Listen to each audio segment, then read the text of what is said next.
शहरातील अत्यंत गजबजलेला भाग असलेल्या छत्रपती शिवाजी महाराज चौकात एका 60 वर्षीय वृद्धाला अचानक फिट आल्याने तो रस्त्यावर कोसळला।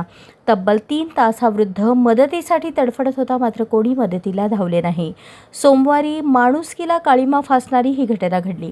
एसटी स्थानकामुळे या भागात प्रवाशांची आणि नागरिकांची मोठी वर्दळ असते। या चौकातील एका इमारतीत 4 ते 5 नामांकित मेडिकल स्टोअर्स आहेत। किमान आरोग्याशी संबंधित क्षेत्रातील लोक तरी मदतीला धावतील अशी अपेक्षा होती, मात्र सर्वजण केवळ बघ्याची भूमिका घेत राहिले।